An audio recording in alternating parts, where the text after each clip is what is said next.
Hello everyone, welcome to the channel physics with Sarang. तो आज हम लेक्चर नंबर 13 पर आ गए हैं, जिसका नाम है कॉम्बिनेशन ऑफ कैपेसिटर्स।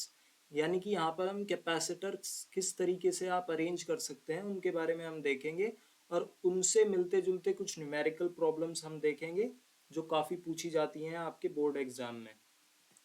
तो सबसे पहले हम आज के जो लेक्चर है उसमें हम कवर करेंगे कि सीरीज में जब हम कैपेसिटर्स को लगाते हैं तो सीरीज में कैपेसिटर्स किस तरीके से लगते हैं। तो सीरीज में कैपेसिटर्स तब माने जाते हैं जब नेगेटिव प्लेट एक कैपेसिटर की किसी दूसरे की पॉजिटिव प्लेट से जुड़ी हो, और फिर सेकंड की नेगेटिव प्लेट किसी थर्ड के पॉजिटिव प्लेट से जुड़ी हो। इसी तरीके से जब आपका एक नेटवर्क बनता है तो उसको हम सीरीज कैपेसिटर्स कहते हैं। तो आप उसको कैसे बना सकते हैं, देखिए।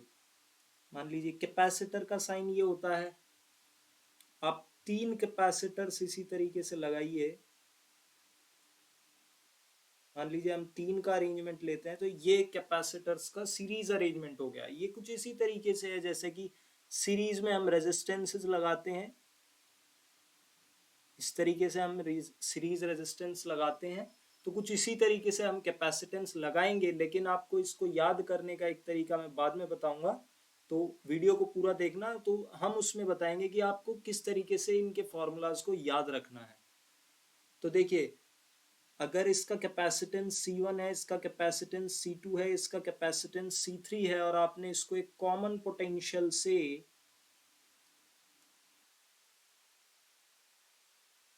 अटैच किया है लाइक दिस,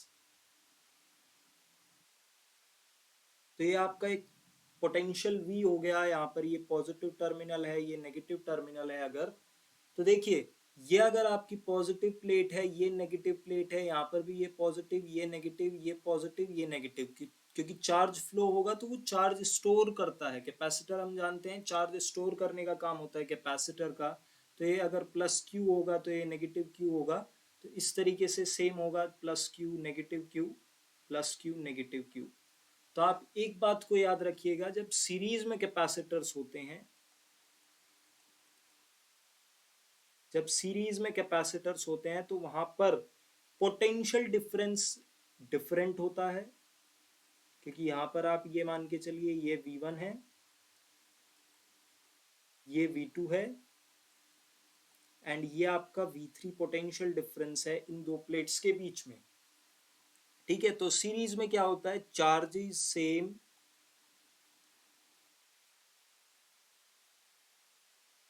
पोटेंशियल डिफरेंट। ये बात आप याद रखेंगे। जिस तरीके से हम जानते हैं सीरीज में जब रेजिस्टेंस होते थे तब हमारा पोटेंशियल डिफरेंट होता था और करंट सेम होता था। तो हम यहाँ पर करंट एनालॉगस है चार्ज का, ये आपको याद रखना है। कैपेसिटेंस के केस में चार्ज और करंट एक दूसरे के एनालॉगस होते हैं। तो ये V1 V2 V3 डिफरेंट होगा। तो इसी तरीके से हम देख सकते हैं, वैल्यू निकाल सकते हैं। V1 की क्या होगी, Q/C1, क्योंकि Q क्या होता है, CV होता है, Q is equal to CV होता है। इसी तरीके से आपका V2 क्या होगा, Q/C2, एंड V3 क्या होगा, Q/C3। और हमारा potential difference, total potential difference किसके बराबर होगा, V1 plus V2 plus V3। Total potential difference तो आखिर में सेम ही होगा ना, V1 प्लस V2 V3 के, है ना। तो V हमारा जो कॉमन पोटेंशियल होगा वो किसके बराबर आ जाएगा, Q/C1। Q को कॉमन ले सकते हैं हम यहाँ से, 1/C1 plus 1/C2 plus 1/C3,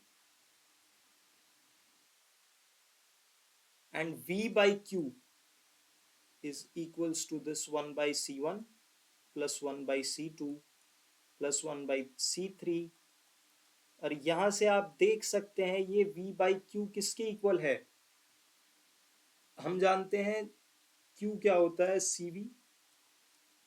तो V/Q किसके बराबर होगा, 1/C के। यानी कि जो नेट इक्विवेलेंट कैपेसिटेंस आएगा 1/C इक्विवेलेंट, वो किसके बराबर होगा, इस क्वांटिटी के बराबर होगा। यानी कि 1/C equivalent is equals to 1/C1 plus 1/C2 plus 1/C3। तो सीरीज का फॉर्मूला आपके पास ये आ गया है फॉर थ्री कैपेसिटेंसेस। अगर आपके पास n कैपेसिटेंस हैं तो आप उसको प्लस सो ऑन 1/n तक कर सकते हैं। 1/c equivalent will be like this. ये कुछ इसी तरीके से है जैसे आपने देखा हो पैरेलल होता है रेजिस्टेंसेस का। 1/r equivalent is equal to 1/r1 plus 1/r2 plus 1/r3। तो हम जानते हैं वहां पर इस तरीके से इक्विवेलेंट रेजिस्टेंसेस होते हैं। तो वहां का पैरेलल यहाँ की सीरीज के इक्विवेलेंट है, ये बात आपको याद रखनी है। तो इस तरीके से आप फॉर्मूले को याद कर सकते हैं कि पैरेलल रेजिस्टेंसेस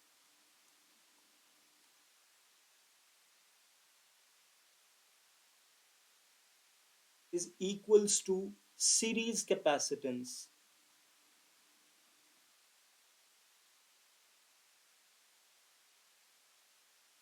क्योंकि आप इसको चाहे ऐसे भी लिख सकते हैं,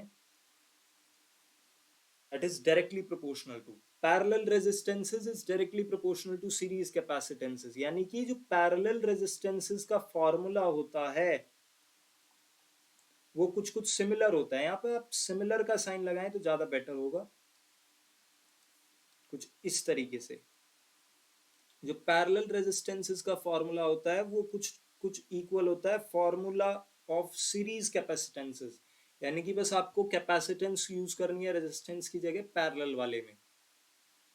ये बात आपको याद रखनी है, इससे आपको फॉर्मूला याद रहेगा कि रेजिस्टेंसेस में जो पैरेलल रेजिस्टेंसेस का फॉर्मूला होता है वही फॉर्मूला हम कैपेसिटेंस में यूज करते हैं, लेकिन सीरीज होने पर।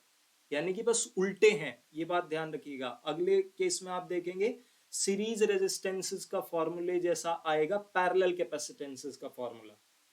तो उसको भी हम देखते हैं। पैरेलल कैपेसिटेंस किस तरीके से होगा।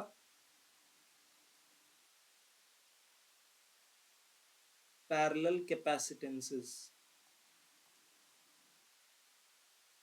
ये पैरेलल कैपेसिटेंस, पैरेलल कैपेसिटेंस क्या होता है, जब पॉजिटिव प्लेट कैपेसिटर्स की पॉजिटिव प्लेट्स को हम कनेक्ट कर देते हैं एक कॉमन पॉइंट से, और नेगेटिव प्लेट्स उन्हीं कैपेसिटर्स की नेगेटिव प्लेट्स को हम कनेक्ट कर देते हैं अनदर कॉमन पॉइंट से।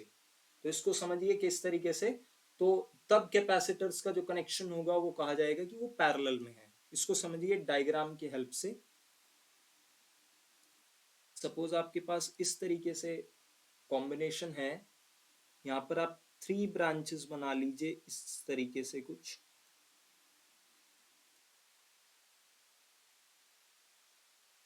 डायग्राम थोड़ा सा प्रॉब्लम होता है बनाने में इस पर। तो आप देखिएगा हमने 3 ब्रांचेस बनाई हैं और इन तीनों कैपेसिटर्स को हम यहाँ पर अब कैपेसिटेंसेस लगाएंगे। यहाँ पर देखिए थोड़ा सा इनको एक्सटेंड और कर लेते हैं, और यहाँ पर देखिए ये कैपेसिटेंसेस हैं।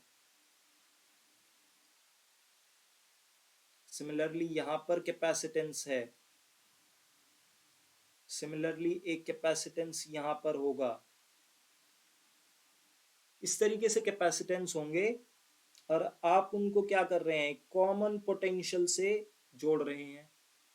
ये एक पॉइंट है और ये एक पॉइंट है, दोनों के बीच में पोटेंशियल V है। ये पॉजिटिव है, ये नेगेटिव है। तो पोटेंशियल, कॉमन पोटेंशियल से जोड़ रहे हैं आप पॉजिटिव प्लेट्स को। पॉजिटिव प्लेट्स को तो आप एक कॉमन पॉइंट से जोड़ रहे हैं और नेगेटिव प्लेट्स को आप एक कॉमन पॉइंट से जोड़ रहे हैं। तो तब वो आपका सिस्टम कहलाएगा पैरेलल कैपेसिटेंसेस का जो सिस्टम होगा वो इस तरीके से होगा। तो यहाँ पर आपका Q1, यहाँ पर Q2 एंड यहाँ पर Q3। तो अब आपको क्या बात याद रखनी है कि पैरेलल में चार्ज डिफरेंट होगा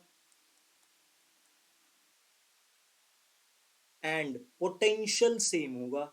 ये बात आपको याद रखनी है। आप इसको कैसे याद रख सकते हैं, क्योंकि हम जानते हैं पैरेलल रेजिस्टेंसेस के केस में क्या होता था, करंट डिफरेंट होता था, पोटेंशियल सेम होता था, है ना। तो वही मैंने क्या बताया कि चार्ज एनालॉगस है किसके, करंट के। यहां पर देखा जाए तो चार्ज जो है एनालॉगस है करंट के। तो चार्ज डिफरेंट है, पोटेंशियल सेम है। तो आप ये देखिए, अगर हम यहाँ से चार्ज निकालना चाहे तो देखिए, जब भी आपको डेरिवेशन करना हो तो क्या करना है, जो डिफरेंट वैल्यूज हैं उनको बनाना शुरू कीजिए, यानी कि उसको आप इस वाले फॉर्मूले से Q is equal to CV से निकाल के अलग अलग बना लीजिए। That is Q1 Q2 Q3 की वैल्यूज निकाल लीजिए। पिछले केस में क्या था, पोटेंशियल डिफरेंट थे तो V1 V2 V3 की वैल्यूज निकाली थी। तो यहाँ पर हम क्या करेंगे, Q1 is equals to C1, क्योंकि ये कैपेसिटेंस C1 है, ये कैपेसिटेंस C2 है, ये कैपेसिटेंस C3 है। C1V plus C2V plus C3V, ये हमारा नेट चार्ज होगा। ये यहाँ पे ना हमने थोड़ा सा जल्दी कर दिया। देखिए, पहले तीनों चार्जेस की वैल्यू लिख लेते हैं। वो किस तरीके से होगी, Q2 क्या होगा, C2V, एंड Q3 क्या होगा, C3V। तो आप यहां से देख सकते हैं नेट चार्ज तो फिर भी Q1 plus Q2 plus Q3 के इक्वल होगा, और नेट चार्ज किसके बराबर होगा, C इक्विवेलेंट इंटू V, है ना। ये भी तो चीज सेम ही होगी ना। तो आप देखिए यहां से हम क्या निकाल सकते हैं, from 1 and 2 C equivalent V is equals to, Q1 की वैल्यू लिखिए यहां से, देखिए दोनों को आप इक्वेट कर दीजिए। Q1 की वैल्यू C1V, C2V Q2 की वैल्यू हो गई, और C3V Q3 की वैल्यू हो गई। यहां से जब आप V को कॉमन लेंगे तो V कैंसिल आउट हो जाएगा दोनों साइड से।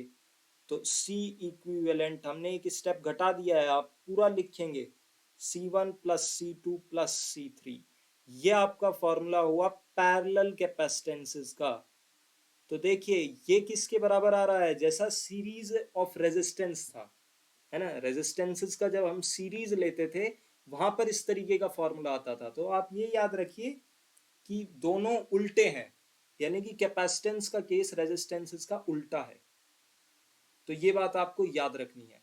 तो आज की वीडियो में हम इस टॉपिक को यहीं खत्म करते हैं। नेक्स्ट वीडियो के अंदर हम इसके क्वेश्चंस कर रहे होंगे, यानी कि हम इसके ऊपर जो क्वेश्चंस पूछे जाते हैं और जो बहुत इंटरेस्टिंग होते हैं, करने में भी बहुत अच्छा लगता है, उनको हम अगली वीडियो में कवर करेंगे। Till then subscribe the channel, और अगर आपको कोई भी डाउट है तो आप कमेंट बॉक्स में मेरे से पूछ सकते हैं, मैं उसका रिप्लाई जल्दी से जल्दी करूंगा।